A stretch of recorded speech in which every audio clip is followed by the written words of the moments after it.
or behaviors. That's my disclaimer. Very good. Well, good morning, everyone. Welcome back to the ASCENT podcast. My name is Bryan, and I'll be your guide as we continue to work our way towards self-excellence. Today, we're going to be talking about part 2 of a session we did a few weeks ago, and this is an equitable and fulfilling culture. And really where I want to start with that is to kind of start at the beginning and kind of go back a little bit and share a little bit about our perspectives on what we were talking about specifically when we say culture, because obviously that word can be used to represent several different things. So I'm going to toss it to Vince. He's going to share a little bit about when we say culture, what we're talking about, especially for our session today, but then also in a more general and global sense of culture and how some of the things we are going to speak to will apply specifically to corporate or business type cultures, and others are going to speak more to a more global, more universal culture. So, Vince, how are you this morning? And how about you share a little bit about just culture in general and what we're looking at? Good morning. Thank you. So, maybe a little bit background before I start. My own personal journey around defining culture and really understanding not only my own culture and where I come from, but also segmenting the personal life culture, the work life culture, and everything underneath the sun has been a really interesting journey for me. You know, as we are defined by our ethnic culture and our cultural culture of how we grow up, and we start to identify all the different values to which each of those cultures hold, then, you know, it's really then about looking at, does your cultures align up and have a consistent theme and journey and whatnot. And that's really been a lot of how I've been defining what culture is to me. Obviously, there's a lot of different types of ways of looking at it for many different types of individuals. And I believe culture has been changing quite a bit. And when you look at it, as we talked a little bit about in the last session on education and how education plays a major role in culture. And then we look at, you know, what are the subcultures underneath that? We looked at, you know, how different industries, such as the technology industry, has a very defined culture. Even down to, you know, looking at, you know, food and beverage, or, you know, real estate or law. And, you know, it's when we can look inside us and kind of have that whole reflective part of us is really where we kind of see, you know, are we living our most equitable and fulfilling life as an overall theme? I think we all agree, everyone on this podcast are, you know, kind of lifelong learners. So we're always looking at how to improve and just have that flow feeling of alignment. So yeah, culture is different to all of us. And the more we can better understand, you know, where we want to go, where we've come from, and we want to be, that's really important. Agreed, 100%. So I want to bring Erica into this because obviously, Erica, we've talked several times. We've had some different discussions. And culturally for you, I would think one of the things is obviously having a essentially third generation business and what the culture has been that's been established around that, and maybe how that's changed a little bit over the years. Can you share a little bit about just what that journey's been like and how you've gone about establishing the culture as it is today versus possibly how it was in past generations within your organization? Sure, certainly. One of the changes has been that, as opposed to my great-grandfather's companies, the women in our family and the women who are unrelated to us in the company actually play a larger role in addition to being supportive cast members of the whole ensemble. We're actually heavily involved in the decision-making. That's and we're heard. We are heard and brought to the table to engage, unlike 2 generations ago, in which the women in our family had played more of a supporting role. So that's one of the ways in which the culture's changed. My grandfathers, great grandfathers were a bit different than my father, who eventually had evolved to in raising me. I guess that was one of the effects of it, one of the causes of it. He actually evolved to where he really wanted to engage me into playing a role in the business with him. So the culture, even in family businesses, it really changes as the times change, the people change, they become better educated in certain affairs, and maybe they're sincerely more interested in what other people have to say than people were a few generations ago. So even family businesses, everything just really evolves as time passes. Most of the time for the better, most of the Right, time for the right. better.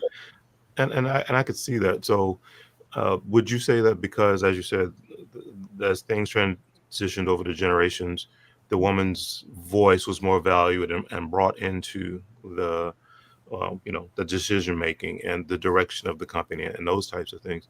How has that impacted how you operate day to day? Has it changed your focus? Has it changed how you interact with clients? Just what has that been like? It really, the way that it's changed is that I've realized that you have to have some type of cutoff period because you still have to have a life. You don't want to necessarily copy the way men had worked a few generations ago by working yourself to the bone and not really enjoying your family life, not really enjoying non-business related activities after work. Um, it has changed in that. I've changed in that way, and that I Mhm, realized that there's more to life than just working from mhm. 6 a.m. to 10 p.m.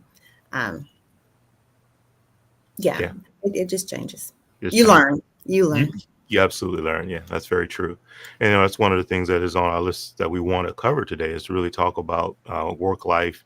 And a lot of people say balance, and I choose to say harmony only because balance to me implies there's going to be this 50-50 balance, which you Mhm. never will achieve, right? So Yeah. trying to find some type of harmony between your work life and your personal life and making sure that that is a priority for yourself, I think is an important thing. So it's good to hear you say that, Erica, that it's something you have come to realize is very important. The work is important, yes. Running a business, yes. You are, as they say, when you are in charge, the buck stops with you. But Mhm. you need to pull back a little bit, I think, sometimes where that buck stops so that you Yeah. can have some balance or harmony within your life on both sides of the fence. Vince, I saw some smiles from you, so I think you have something you'd like to share on that. Yeah, there's a really interesting quote by the famous management consultant Peter Drucker, who stated, "Culture eats strategy for breakfast." And when I hear that, I think of that. I think of the role culture plays in all aspects of almost pretty much everything. It comes down to, as Eric was saying, the power control. Uh, it comes down to all the different types of structure we use. When we talk about transparency, when we talk about building an inclusive work-life culture, or even a home life culture too, when we talk about all the different stories that we have, growing up with our ancestors, and then what are the struggles they've gone through, what are the stories and challenges they've had to really excel through, and then what are the rituals and routines and habits that we keep today is all indicative of what a culture is, whether it's progressive or healthy or not. So it's really fascinating. Even down to the symbols that we use. It's really interesting to see how those things that we incorporate and have been told to us from our past generations, and then we tell on our kids, and that that's the piece that for me as a parent too, I really want to help define, not only for myself but also for future generations to come, because it's so important. It's probably the most important thing we can do. Agreed, 100%.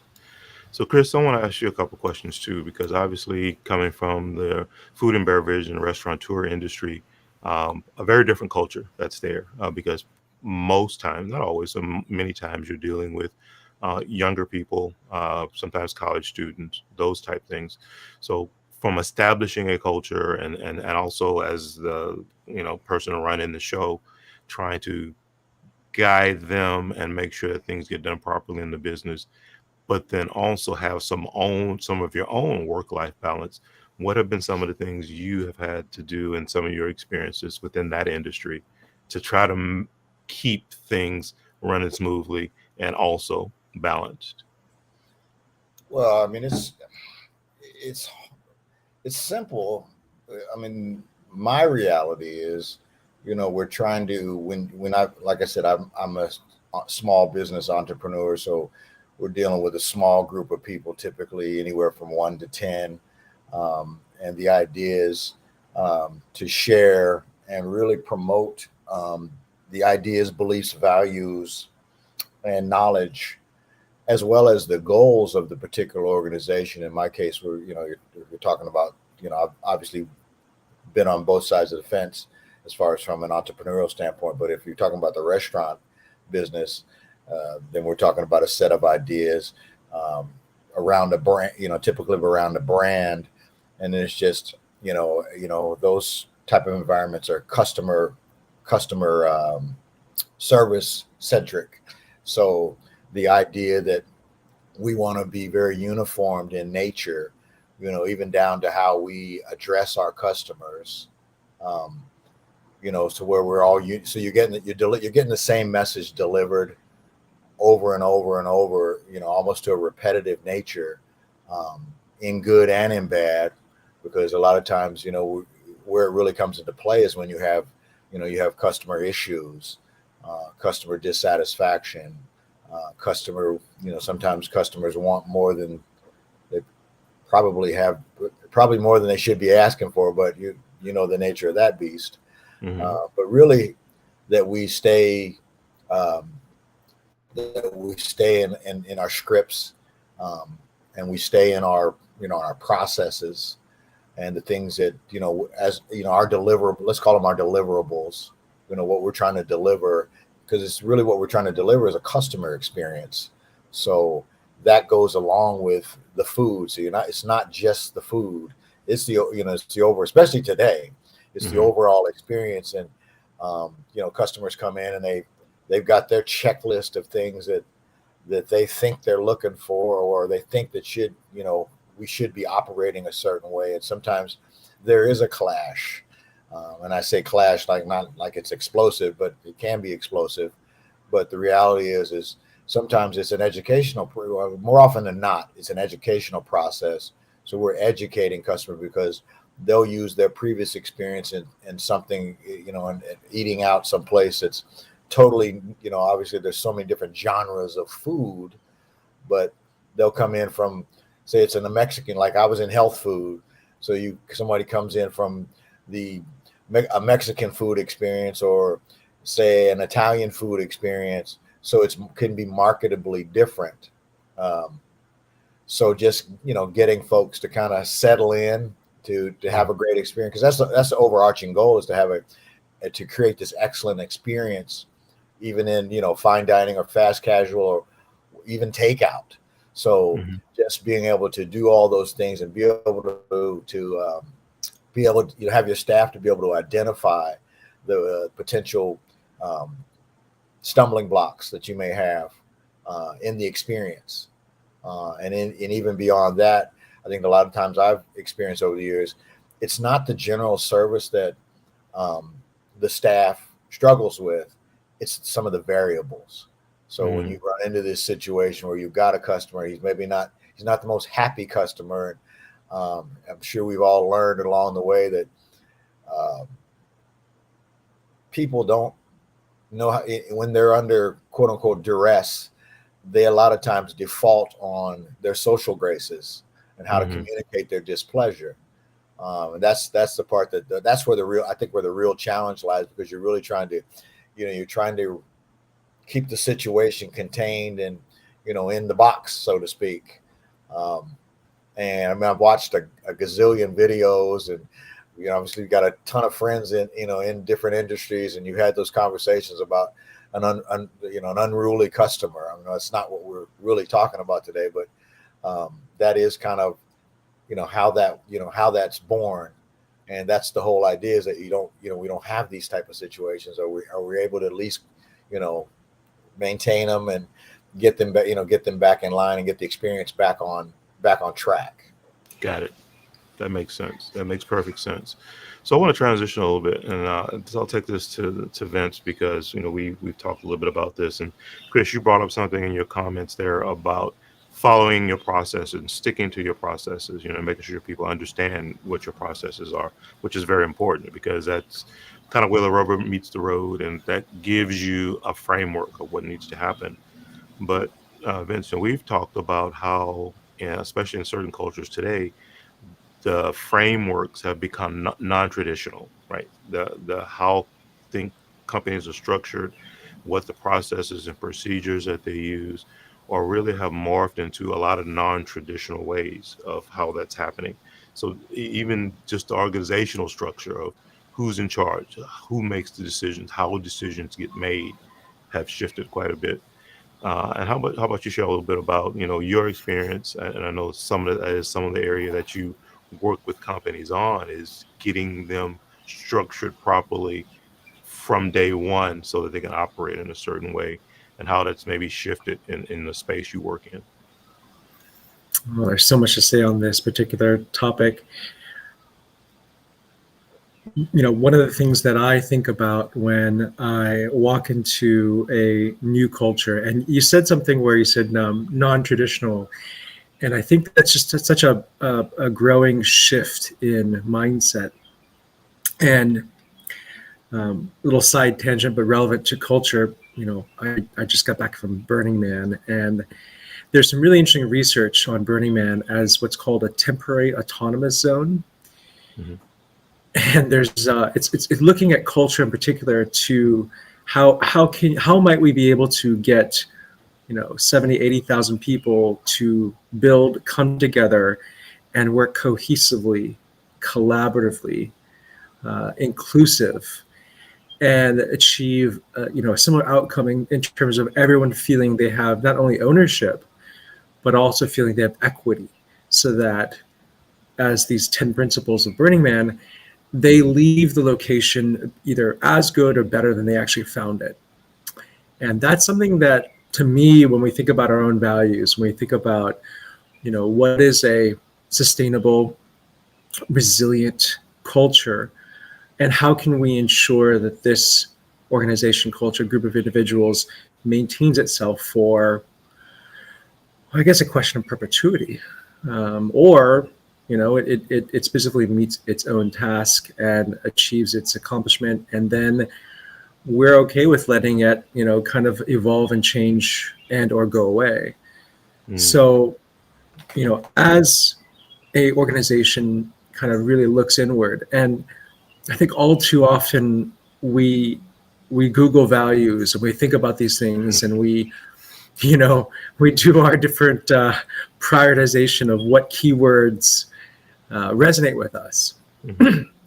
And that's definitely something that's really fascinating to look at, because I think, does it truly represent what is the ethos and what is it that the founding members want to accomplish and achieve?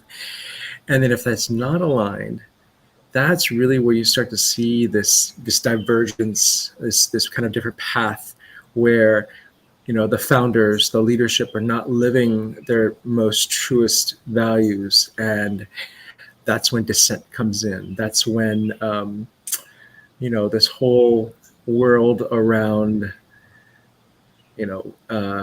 we can call it jealousy, but it's more so just this lack of distrust or mistrust.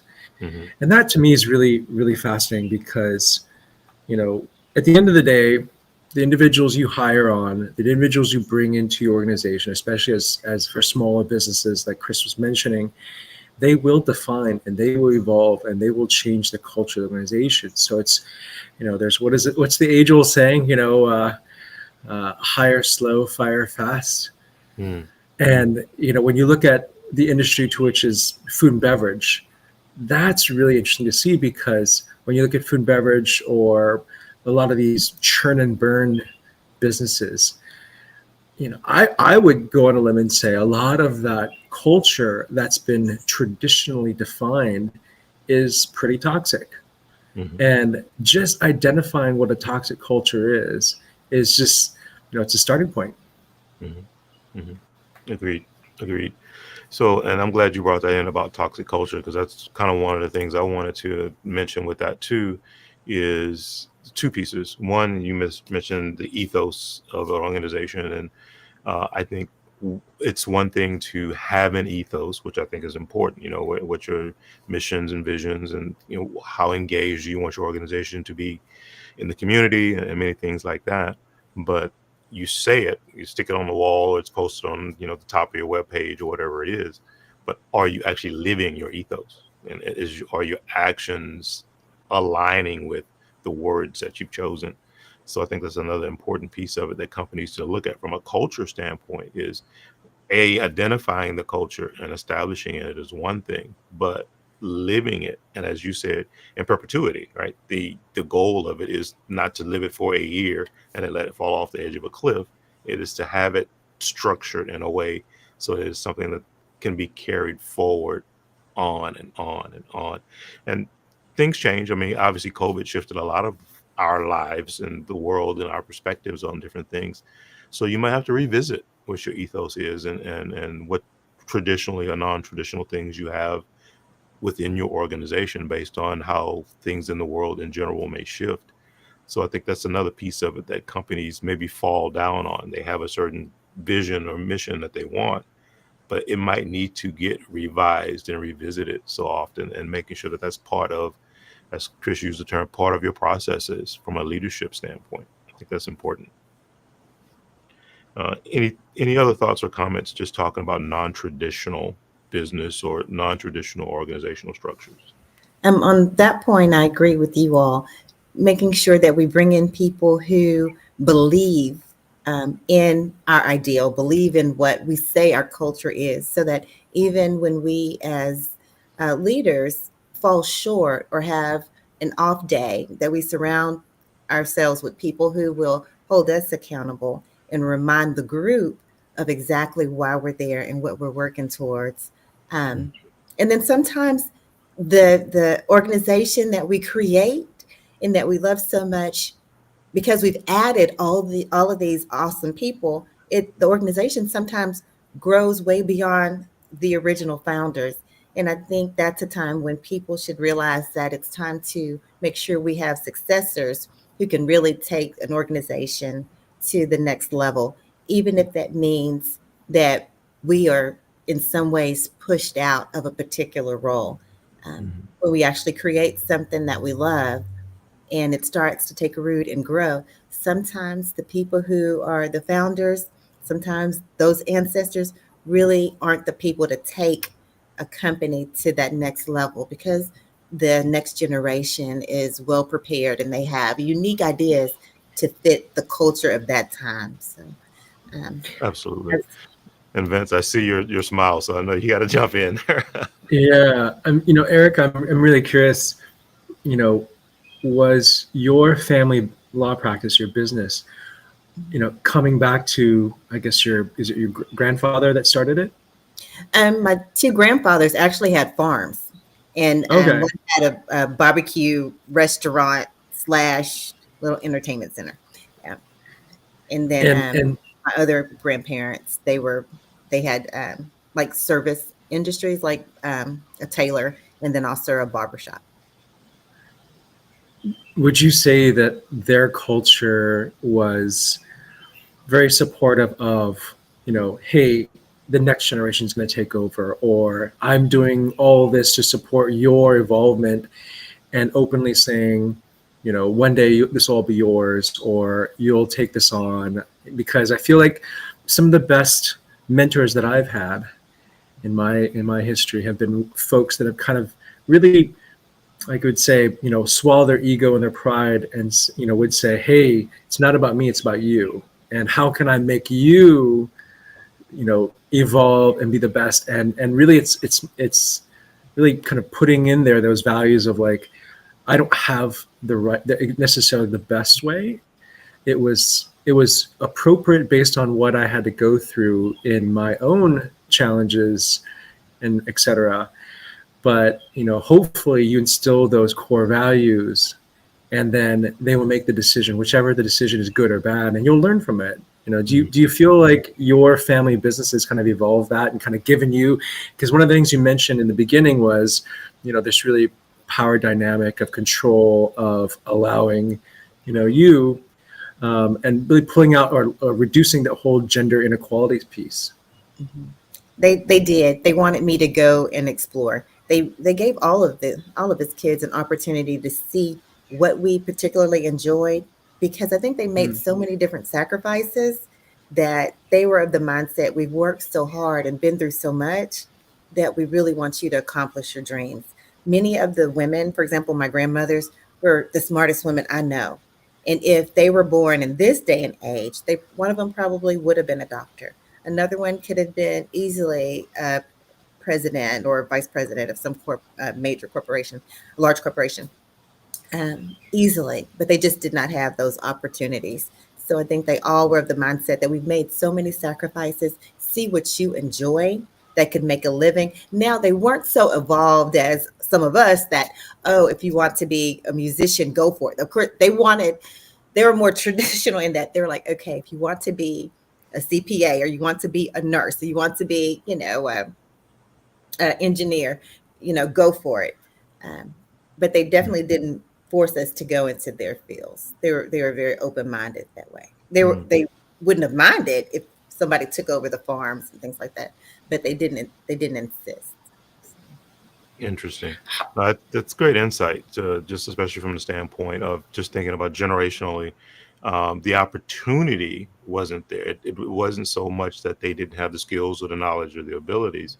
It's just that the opportunity, places to apply those things, was not there culturally, what was acceptable, what traditions were at that particular time. And obviously the Pandora's box is totally open now. I mean, especially when you look at millennials and Gen Z, and then Vinny's kids are technically A, right? So we've gone back to the beginning and how things have shifted, not only from opportunity, but where the opportunities are. A lot of the opportunities are actually not within an organization. It's doing your own thing. And so it's even shifted, in a whole different direction. And I think that's an important piece of it. Any final thoughts on that before I transition? Because I do want to start to talk a little bit about, and I think this is a good point to talk about, unions and the history of the unions a little bit, but then where we are culturally today with unions. And obviously right now there's an auto strike, I think, happening, and there's the writers for Hollywood and movies and all that strike going on. So there's a lot of union stuff that still plays a big role culturally in our society. So I do want to touch on that and how and why that's still relevant, and how we need to still be cognizant of the impacts that can have culturally, and then trying to manage that piece of it. So Vince, I'll bring that to you, because I know that's kind of one of your areas of expertise. Hey, well, before we move forward, I have an observation that I want to share. Sure, absolutely, share it on. I'm sitting here, listening to you guys. You're kicking around a lot of good stuff, and something popped in my head all of a sudden, and I'm like, obviously, I'm an entrepreneur on a few levels. I've been in restauranting, we've done tech. Bryan, you and I had a company. We're looking at maybe having another company. But one of the things that I thought about was, when we fall back on the culture side of things, the culture that I came out of was a culture of, my folks were, I always say that when people ask me to describe my family, I said, I came out of a culture of school teachers and government workers, right? Obviously, the wild card is I have a famous writer in my family. But for me, obviously, so I was on that track of, coming out of being a child of the 70s, you were looking for that factory job or that situation, that bit of comfort. Back then, it was good. We talk about the union here for a second, but you came out of that. Well, I got to, I'm from Ohio, so the whole thing was to find a union job, get cushy in there, and then unless you screw it up, you can get paid for the next 35, 40 years, hopefully. So my entrepreneurial spirit was born after that, because basically the union for myself as a young person, I tried that route. I did try it. Don't get me wrong, because that's the cloth I was cut from. But I got rejected, and I look back on that. I remember I went to work for Kroger, Kroger grocery stores. Grocery store chain, yeah. I went to work for them, and like I said, the whole plan was to get in there and get in the union, and it's just gravy at that point, right? Well, they rejected me, and as I thought about it, as I moved forward in my life, and I look back and I laugh, and I was like, well, they rejected me because I don't think that they thought that they could control me, and that's really what at the end of the day, that's what happens when you're in those type of situations, because they realize if once you get in, it's really hard to get you out, unless you put yourself out. And so I remember after the Kroger incident, I actually went to work for Dayton Tire and Rubber Company, another union shop. And so I played a little more. I like to say I played ball with them a little bit more better than I played ball with the Kroger folks. And I remember after, because it's a 30-day type of deal, you go through your 30 days, and then they either give you the thumb up or the thumb down. And I remember like it was yesterday, the guy said to me, and this is how they talk back home. I mean, I would not allow somebody to call me a boy today. What he said, and he said it, it was kind of from I don't think it was a malicious being called a boy from this particular individual. Like he said, well, boy, we're going to let you in. You're in with us now. Cool, mission accomplished. I didn't think anything about it. I just knew I was going to be able to get, my checks were going to, as long as I showed up, my checks were going to be uninterrupted. So, but it was the funniest thing to have those two experiences, the one where I got rejected and the other one I got accepted. But like I said, clearly I had there were other things brewing inside of me. And I believe me, I met you, Bryan, through corporate America. I've done my dalliance in corporate America. I got a lot of years under my belt, but clearly there was something else that was brewing inside of me that really sent me down this entrepreneurial track. So it was, I was confused for a while. I'll be honest with you. I struggled with all of that. Well, I kind of wonder if it's confusion or more clarity, because when you think about your first experience to your second one, did you and your mindset and perspective change based on being rejected from the first one to then evolve and be like, okay, you know what, I can make this work. I got to give this a fighting chance. What was it in your ethos and your mindset? Or did you stay consistent across the whole board, saying the Kroger family just wasn't a good fit for you? Mm-hmm. Well, probably at the end of the day, it wasn't. I mean, I wasn't interested. I mean, as much as the fact that at a certain point in time in my career, I segued into the restaurant game. The Kroger business was food, was theoretically food. I just don't think I think the overall makeup of it all is what I think. As much as they rejected me, I think I rejected them. If we're being, if you're looking at it from both sides of the fence, I just think that whatever culture, because here we go back to culture. So they were trying to impart their culture on me. And I guess at the end of the day, I was like, I don't know if this culture is for me. But at 18 or 19 years old, what do you actually know? I mean, if we're being honest, what did I know as an 18 or 19-year-old? And I see, we see that play out every day in 18, 19, and 20-year-olds, and their, rebellious nature, even the nature of being curious as young people, because we were all curious as young people. I'm still curious, okay? But that whole dynamic and how that plays out, and it really boils down to is what did your folks give you? What did your ancestors give you? What kind of processes did they give you? Like I said, coming out of a school teacher, government worker, environment, even down to how I talk. Now I've talked. It's funny. I've talked like this in my entire life because I was pretty much shaped like clay. We didn't talk slang in my house. It was the conversation stopped when slang got on the table. I mean, it would just come to a screeching halt. What did you say? And after a while, you understood when that "what did you say" came out. Clean it up pretty quick. Let's clean up the verbiage, and appease those people and move and keep it moving. Yeah. So that's a culture unto itself, right? Yes. So that's exactly what we're talking about. So, and that's why we go back to where we started with this, defining culture. It could be culture within your home unit too, because your home unit establishes a certain culture as well. And because I can relate to that 1000%, because slang, I mean, if I said ain't in my house, the stares I got from my mother or my grandmother were like, what ain't? That's not even in a dictionary, which back then it wasn't, right? So Right. you can't use that word. I mean, so it was, you were quickly corrected on those things. So like you said, being shaped like, molded like clay, absolutely, was part of the culture as far as how we were raised in. Even So down that's to the your piece of it too.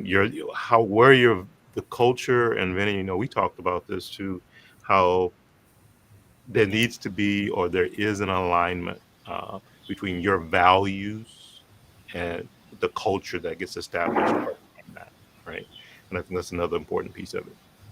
Yeah, I think with now that you mention it, we're talking about families. I don't know if I ever phrased that to my daughter that way, in that it's a culture. Like, what is the culture around you? Like, if young people would really take some time out and not just think about their goals, but also how they want the environment around, who do they want their friends to be? Who do they want to be? What type of culture? When you walk into a room, what do you want people to recognize when they see you about who you are? Like, what culture are you bringing to every team you're on? Because listening to you all, it kind of made me realize that culture is also something that's inside of us, like a soul, So when we go out, people make assumptions based upon how we talk or what we have on or how we hold our, if we sit up straight or if we slouch. What is it about you that tells other people what your culture is? And I think as parents, I think all of us have kids, right? On here, everybody has kids. As parents, it's something that maybe we can phrase to our children and nieces and nephews and godchildren. Always, whenever you wake up and you exit your house, look at yourself before you walk out and say to yourself, what does my parents say about my culture and of who I am? Not just my skin color or where I live, but what does it say about me? And I think in talking to y'all, that's really the first time in my life that I've ever just got that of what culture could be, not just on the outside of what's going on, but internally. Apparently. Yeah. So let me jump in. So Erica, it was interesting how I really started to look at culture from a macro perspective. Started with me looking at it from a micro perspective. And if you're familiar with it, a lot of the different attachment theories and defining, are you anxious? Are you avoidant? Are you anxious avoidant? And of course, what we all want to be is secure. And the more you better understand your triggers and what triggers you and why. And it's not about fixing them. It's about saying and sitting with it and saying, okay, I'm getting triggered. And how I define triggered is, your mindset goes from one place to the other place. And it's a really wide gap. And you have these feelings. And the more you start to just pause and see this trend of triggers, you start thinking, okay, maybe I got it from my grandparents, based on some of the different fears, some of the different stories they would share with you in terms of, don't put your hand out the window because it could be, chopped off by a car or something. I don't know. It's just, it's all those little things kind of seem to add up and influence your life.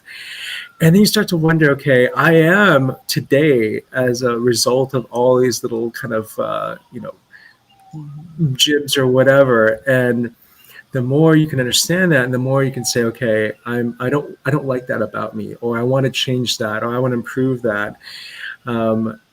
It's I believe that where we are today, we have a lot of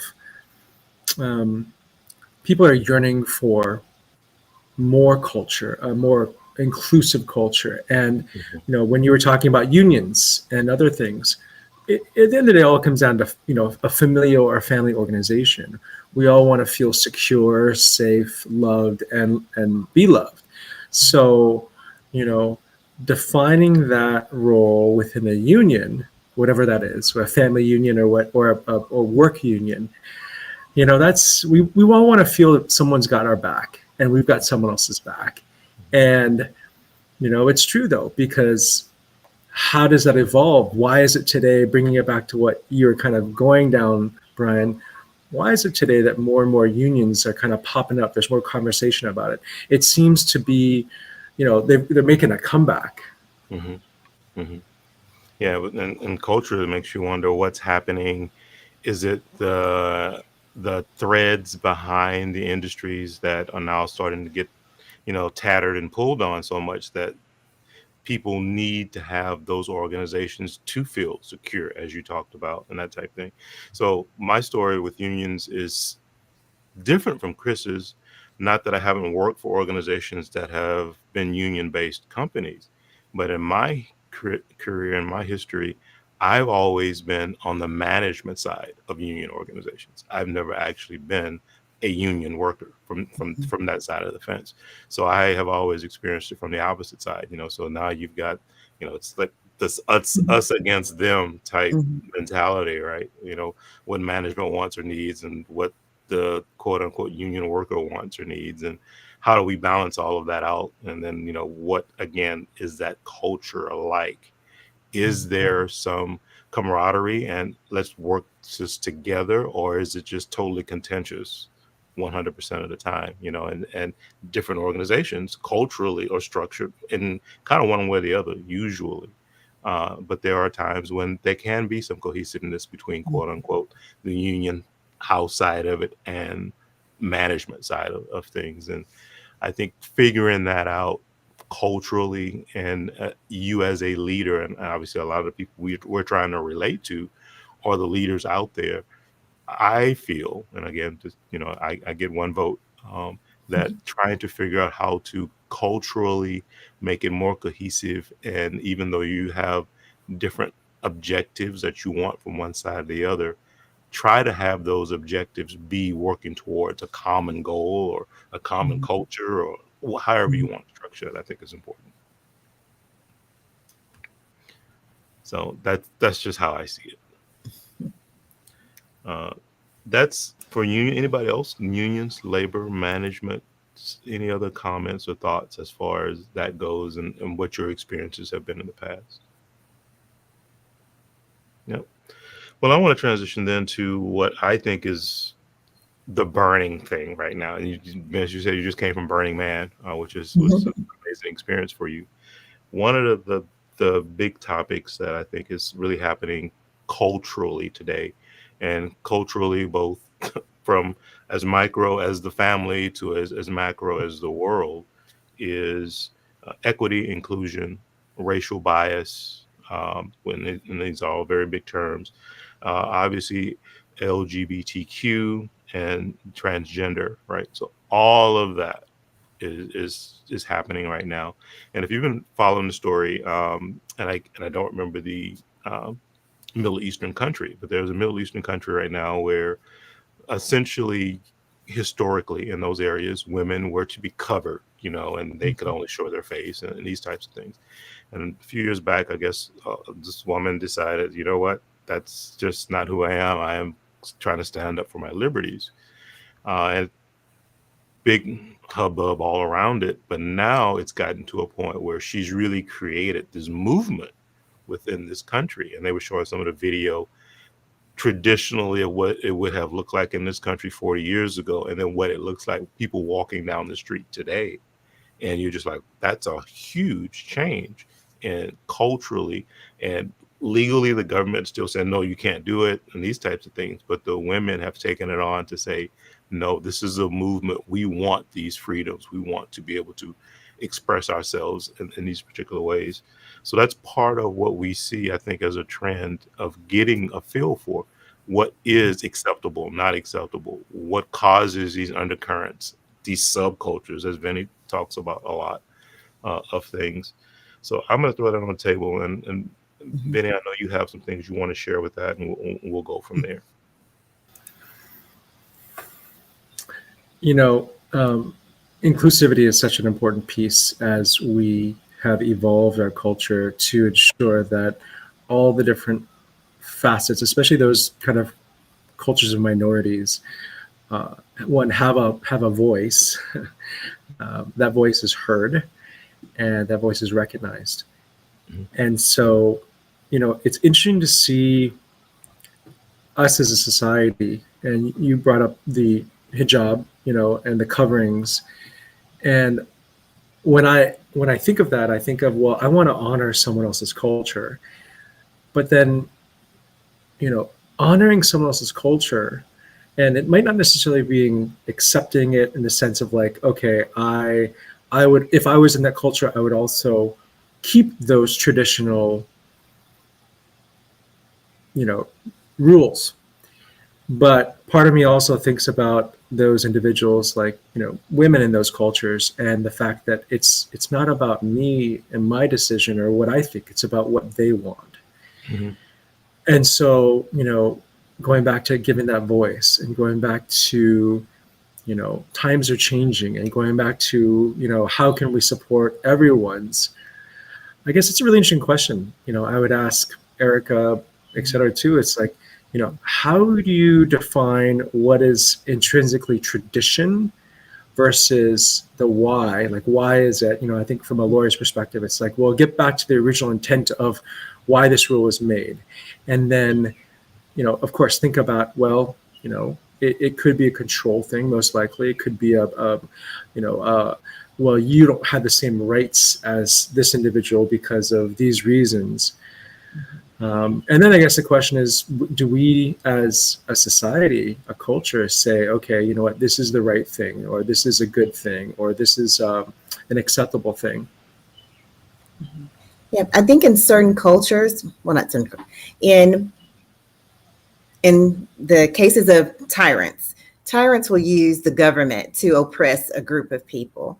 In certain societies, they would traditionally give the men of a particular household, they would have more influence on whether a woman wore a total covering of her face or partial or no covering at all. Usually in those certain cultures, men in the family, whoever was the head of the family, would really say, yeah, that's fine. And women would monitor the way that they dress just out of modesty. And I think there's some governments that started going backwards and dictating to everyone the way that they should always look when they walk out the house. If I go, for example, to Dubai, I'm not going to wear a t-shirt that has my shoulders showing. I just won't. Or something that shows skin below the collarbone, even if it's not showing breasts, just out of respect of where I am and the traditions there. Will I wear hair covering? No, not necessarily. If I go to an event and the host that's the way that they run things in their household, I'll be respectful as a guest of that family or, you know, that company. I always try to take into account how I'm making the other person feel and respecting the norms there. But lots of times the government, people will use the government to oppress a group of people, whether it's women or people who are gay or people who are just in other ways maybe different than the ones who are in power. So we always just have to monitor that and make sure that we hold leaders accountable. And when they start becoming or showing tyrant tendencies, to go ahead on and put that in check before they take away your right to choose whether or not they stay in power. Excellent point. Excellent point.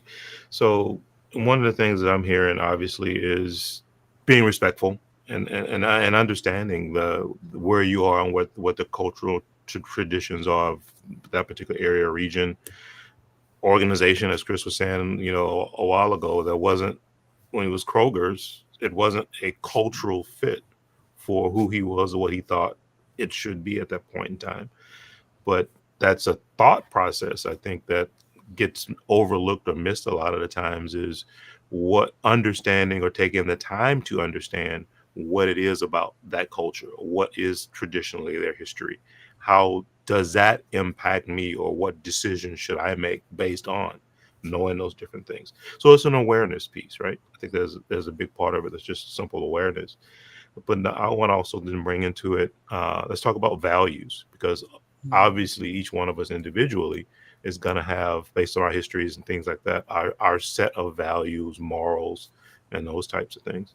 And then we look at it and say, is that something that's an affront to my sense of values, or something that I agree with for my sense of values? So I will roll with that.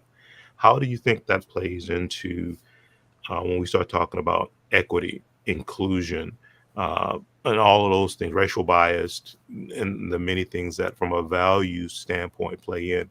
And then let me further define my question, and I want to hear each one of you kind of give your perspective on this. Let's say I am a small business owner, small, 5-10 people, so a small shop. And obviously I have my certain set of values that I was raised with, et cetera, et cetera. Is there an obligation culturally for me to make sure that I include different races, different backgrounds, LGBTQ, all of those things within my organization, even though value-wise I disagree with some of those things? So maybe there's some legal ramifications there, but a small company, maybe not. But I'm just curious, how do you see that from what I'm obligated to do as a small business person in those particular areas? Because my values, I was raised this way, and you don't do this, and a man marries a woman, and just whatever else you want to put into that. What are some of your thoughts along those lines? And who would like to go first? I'll start. Okay. So the first thing I thought of when you said that was, when I turned the clock back to when I was a young man. Let's go back to the Kroger thing. There was a time when we were excluded from a lot of things. It was just the natural world order, the way things worked back then. So there was, that, I mean, Erica, Bryan, and I'm gonna say Vinny, probably you to a lesser extent, because our experience is a little bit different than your experience. But the reality was, we were that group that we were knocking on the door. We were trying to get in, and there was a lot of rejection along the way. Trust me, I've been rejected more than I've been accepted. But that has made me the person that I am today. So now you segue forward and you ask the question, when it's our organization, what are we doing? Well, you know what? If I wanted to take the easy route, then you cherry pick. So I'm cherry picking the people that I'm comfortable with, that I feel like I can make a part of my culture. I feel like I can share my inherent beliefs, value systems, rules, processes, whatever, so far and so on. But the reality is, the way I'm built, the way I've been built over the course of my life on this planet, is that I've gravitated to wanting to include as many people as possible. There was a time, and I laugh about this sometimes, because to me it's not funny, but it is my reality. Is I remember my first transgender friend. Now, we've all had gay friends along the way. Believe me, back from junior high school or back to high school, they weren't coming out as much then. But as I grew, and I actually looked at myself, I was like, I'm the one that's been excluded my entire life. Why am I going to turn around and join that group of people, that group of organizations that exclude people? So I look for reasons to be able to include people. Now, what that requires is an adjustment on your part. So you have to because all these things that we are inherent. So they've been born, grown, and made to become a prominent part of who we are.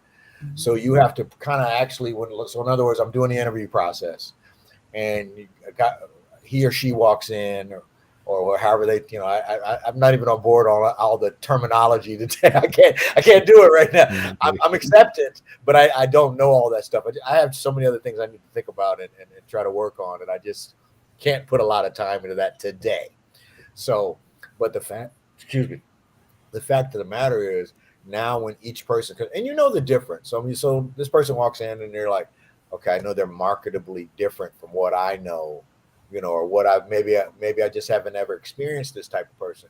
So what I'm trying to do is figure out ways to include them, as opposed to the old way was, let's figure out how we can exclude them quickly. That's the way it was. Let's figure out how to knock them out because they're different.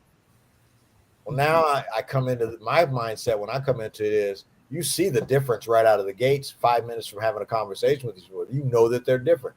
So I'm trying to look for the attributes that will allow me to include them. How? And then you have to kind of do a deep dive into your own mind and say, how can I make this work? Because there's a part of me that knows what it's like to be the interloper, the outsider. And I don't want to be that guy. I don't want to be the guy that keeps promoting that type of behavior in our society. So the theory for me is, I want to leave it better than I found it. So I'm a builder. It's been in my mind since we got on this morning. When I talk about cultures, I want to build cultures, and I want to build cultures that are unique in their perspective, that they're well represented across the board. That's important to me. I'm going to tell you right now, that is important to me. I get up every day, and that's how my mind works. When I'm interacting with all these different types of people, because that's what we got today. I'm on a little bit of a rant, but let me finish. We used to have these defined groups that we used to hang with. It was either all Black people, or all Asian people, or all white people. So we kind of kept to ourselves. Well, we're in a whole different ballgame now, because we all mix. I mean, if you look, we were talking about that yesterday in our meeting that we had. We have all these subgroups that have been spawned out of our initial groups. And I actually look to that. I look forward to it. I mean, I get excited when I get to go into a room and I look up and there's maybe only two of my kind in there, and then there's a bunch of different other folks. My curiosity, my antennas are up, and I'm all tingly and I'm ready to go. Vinny held me hostage yesterday, but he held me hostage. I was a willing participant. Let's be clear on that. But he had someone that he was going to meet with, that through our conversation yesterday, in our initial meeting that we had, I found myself curious, and I wanted to attend that meeting. So I basically trashed my whole day to go hang out with him so I could meet this other person, which I was really happy that I did. I was really, really excited.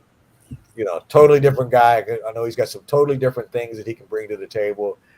But the conversation I had with that person, it was amazing, the perspective that I got. Yeah, excellent. That's what I look for. That's what I look for a lot of times is, can you give me some perspective that's not the perspective that I already have? Absolutely. Eric, I'm going to come to you next, but I want to unpack something that Chris brought up in what he was saying there. And Chris, one of the things I think you were saying I really kind of gravitated to was, figure out how to include versus how to exclude. And I think that is a mindset, though. That is a personal mindset. That is something you have to consciously make an effort to have that happen. But I think that's a great way to look at it. The other word that came into it was diversity.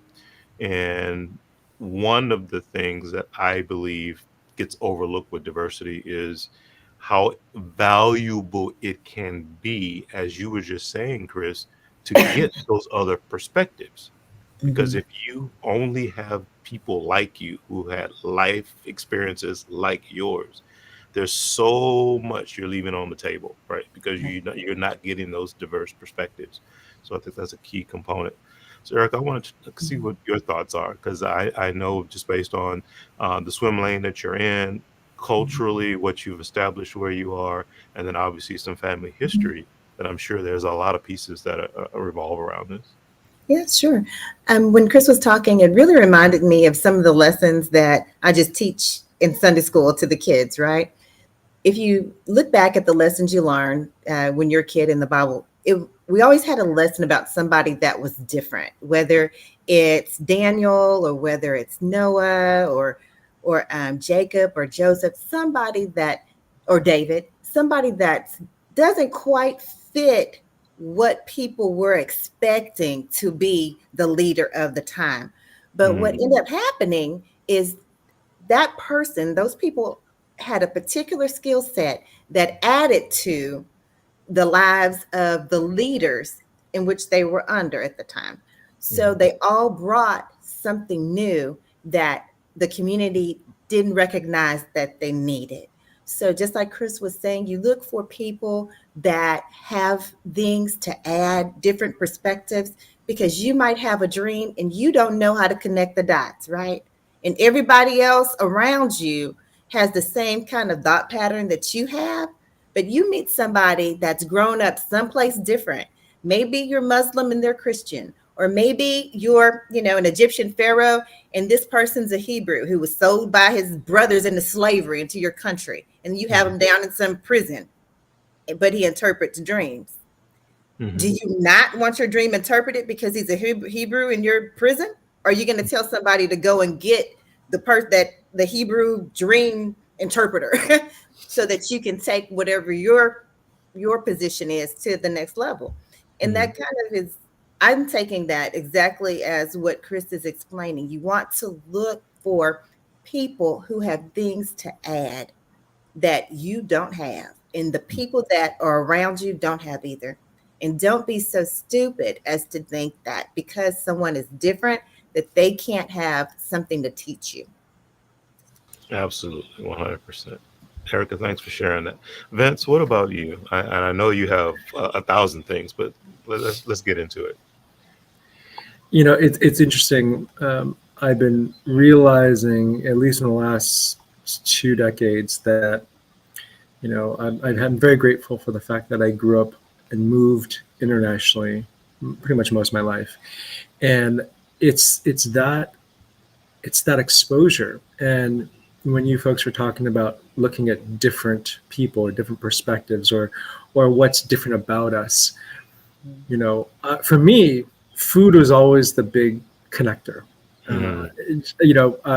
Some people would say, they call them foodies or whatnot.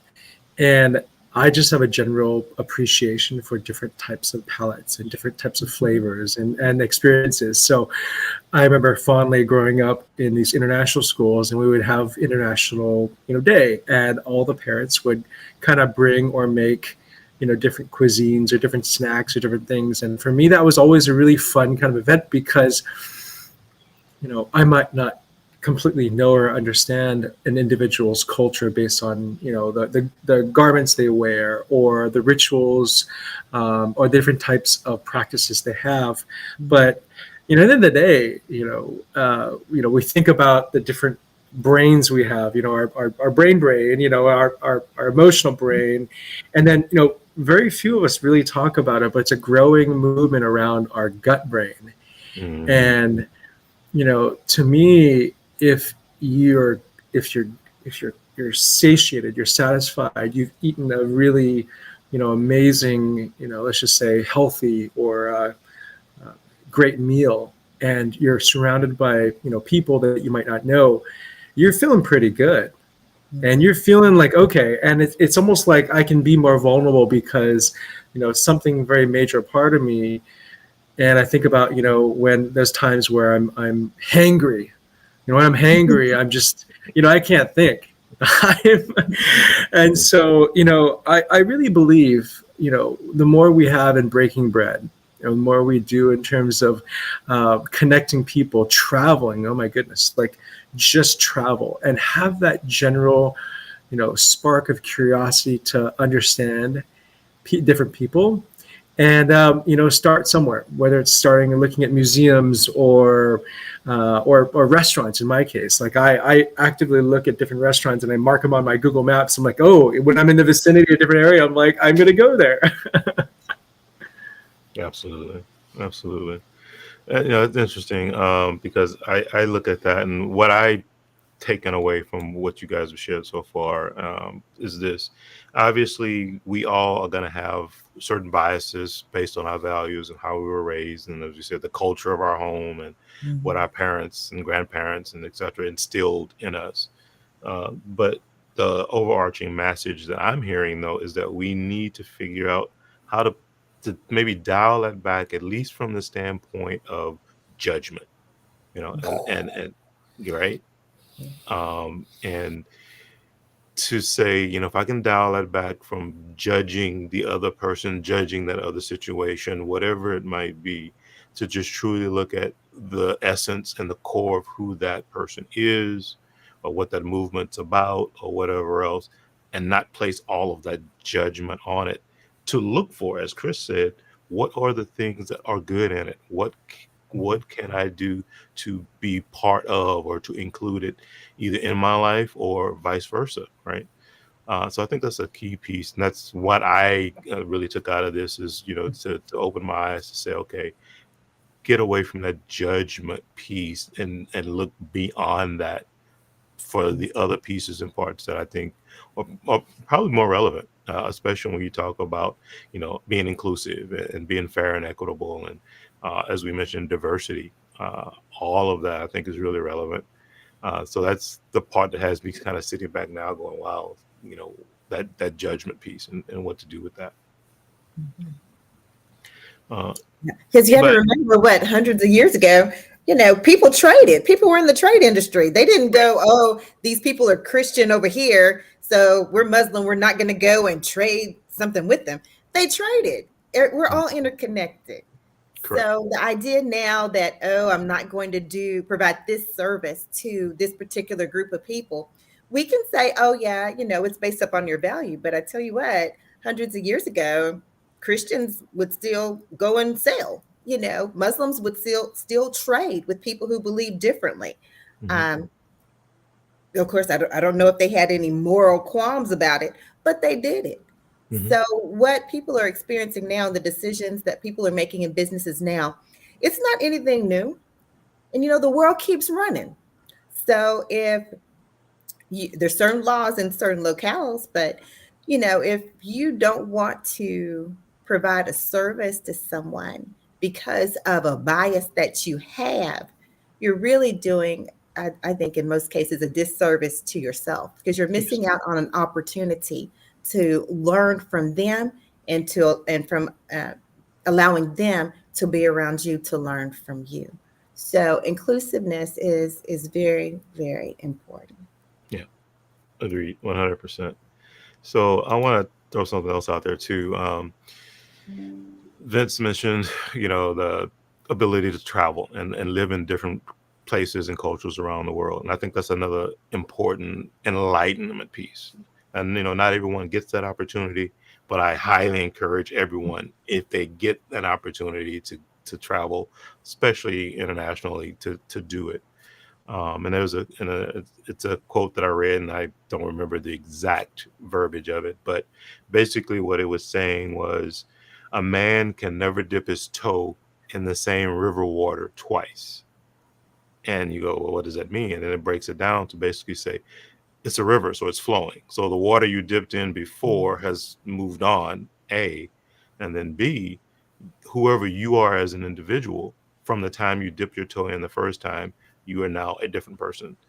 Even if it's just the experience of doing it the first time, the experiences of doing it the second time is now filtered through the experience of it happening the first time. Does that make sense? So you have changed, even if it's moments later, right? So it's a very interesting thought process when you think about that. And that's kind of the ebb and flow of life, and being more open and accepting to understanding that things are always evolving and changing and growing and moving in different directions. So unstick yourself, basically, I guess is the message, and be more open to realize that it doesn't always have to just be this way. you can shift, change, grow, evolve, experience more, be more diverse, have less judgment, on and on and on and on and on. So from my chair, that's kind of my, I guess, final thoughts of what can I do as an individual to help myself understand and appreciate culture and cultures better, and to build better cultures. But then also, what can I start to push into the universe to help the universe itself be a better culture? And so that's kind of my takeaway. And I guess I would say my final thoughts. What about you guys? Who has final thoughts and, kind of a summary of where we've been today?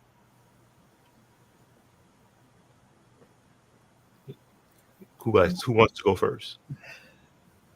Okay, I'll take a stab. Go for it. Like I said, and I'll reference back to yesterday's. I'm sorry you weren't in the meeting yesterday, Erica, with these three guys. But we talked about a lot of things, and one of the things that kind of stuck with me that Bryan said yesterday was the idea of reinvention. So when he said that yesterday, and I don't remember what the context of it was, but I immediately thought in my mind, because these last, I don't know, 1.5 to 2, almost 2 years it's been a lot of peaks and valleys for me. I've been in the valley more than I've been on, been up on the mountaintops. And through all this process, I mean, I've had some trauma I've dealt with. I've had some loss, so far and so on, everything that goes along with that. But through all this, I stayed the course to my principles and what my beliefs are, what my dreams are, and what I really want. That's what I think a lot of people do what I thought a lot of people don't do is they don't, when things aren't going well, they tend to abandon the things that they really, really want out of life. Your core things that you're looking for. I've got core things I'm looking for. And what I found through this process was, because it's always I ascribe to the theory that I can learn something new every day I wake up, and that's why I interact with so many different people, because I'm on a knowledge hunt. Mm-hmm. But what I walked away from yesterday was, I am in this period of reinvention. I am starting to really like who this version of me is, which I think is a big key in your everyday existence. Do you have the ability to look in the mirror and say, you know what, I like this guy today, or you know what, how you behaved yesterday, I didn't like that guy yesterday, and things and being able to what's the word I want to use, to be able to self-assess where you are in your life, and to try to keep it fresh and keep it moving and keep it evolving. Mm-hmm. And that's been a big thing for me. And here's the kind of the ironic part of it is, I've really, really focused in on that. We were talking about that yesterday, how technically, and I always say that, people are like, technically, I haven't worked in a year. Not, like really everyday worked. I got stuff going on, so it's not like I'm not, but I've allowed it to come to me as opposed to me going out and hunter-gatherer type situation. Mm-hmm. But what I've done in that time frame is I've worked on my mental fitness. We were talking about that yesterday also, and I think mental fitness is a big part of just the whole culture picture as a whole too. Mm-hmm. And there was a time when people didn't talk like that. We didn't talk about our mental fitness, our mental health and things of that nature. Well, I've leaned 100% into that, because I've come to realize that my mental fitness is a huge part of any successes I'm going to have in my life across the board, not just professionally, but as a human being, as a person, as a contributor to this society that we find ourselves in. Mm-hmm. And I don't take that lightly. I actually think it's everybody's duty, but I don't think a lot of people put a lot of time into that. Mm-hmm. Well, I'm going to be one of those kind of guys, and I'm going to put that time in, because it's not that I can change the masses. My goal is to affect a few. And I think if everybody took on that position that they want to affect a few, mm-hmm. then I think that we can evoke change on a grand scale. But it starts small, and it starts in your own your own backyard, in your own little domicile, or whatever it is where you hang out. But I have gotten to the point where that is something that's very big with me, and that's a part of that idea with the being inclusive of folks. You know what I mean? That calls for you to take risks. That calls for you to be vulnerable. It calls for you to take a chance. And sometimes you're going to find a lot of times it works out. Occasionally it does not. But don't let that be the reason you stop doing it. You know what I mean? So yeah, I'm owning that today. Excellent. That's what Thanks for drives sharing that, Chris. Yeah. Erica, what about you? I know we talked a little bit about this offline, but how about you share a little bit about just final thoughts and Yeah. what you're taking away from today? Sure. The culture, of course, is internal and external. But one of the things that I'm hoping that people will take away is to take time to reflect on the culture that's within themselves and the culture that's within their homes. And like Chris said, the few people that are around you. We're all trying to, well, we see people all the time, trying to make big things happen in the exterior world to all these other people, but making an impact and being inclusive inside of our own homes and inside of our own small friend groups can make the biggest impact, because we can help other individuals close to us be fueled up so that they can go out and be a blessing. But like Chris also said, when it comes to the mental aspect, it's hard to make an impact on those 2, 3, 4, 5 people if first we don't make an impact on ourselves and take out that time to mentally be in a good space. And in order to be there for our loved ones or those 2, 3, 4, 5 friends we want to touch, we have to make sure that we insist that we get the space to take care of ourselves. That's a non-negotiable. If you want to really impact culture, you have to take care of yourself first. Take care of your internal culture before you worry about making an impact on anything or anybody else. Because if you don't, it's just going to be toxic. The internal culture is the work everybody has to do first if they want to really make a difference. So that's my tip on that. Thank you for sharing. That's excellent, because you are so right.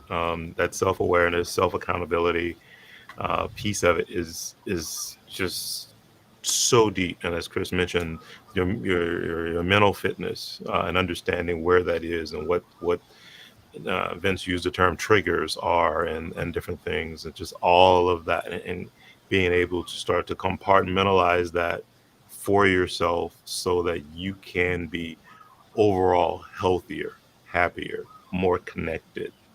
All of that is very, very important. So Vince, how about you? How about you wrap it up for us today?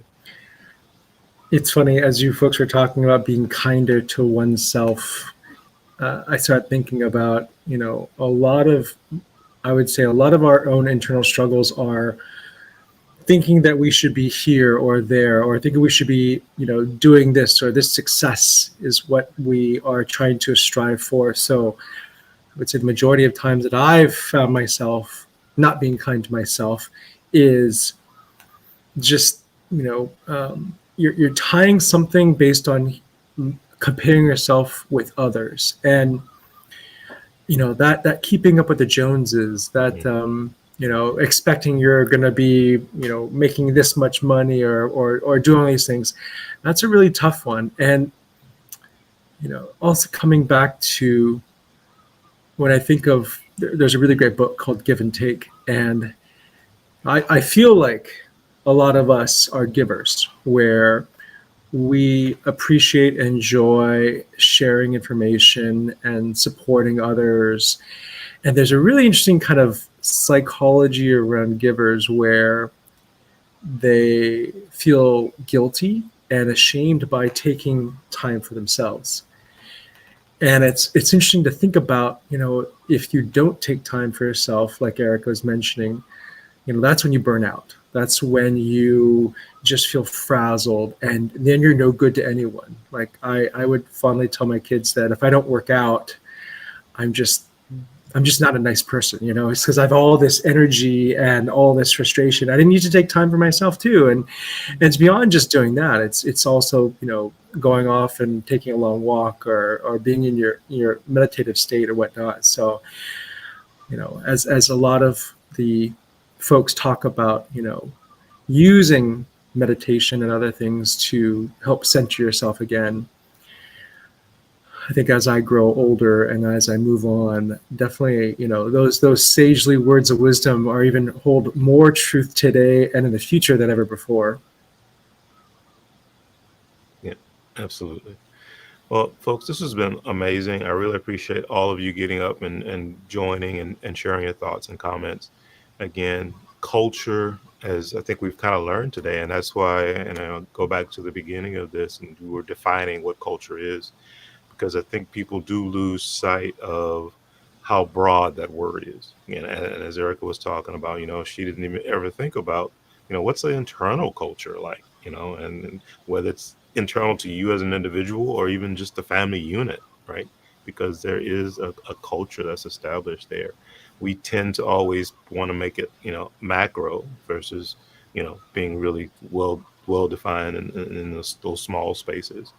But the thing Erica was just saying a moment ago, as far as it, I think it really is in those small spaces that it comes out from. It's not the other way around, right?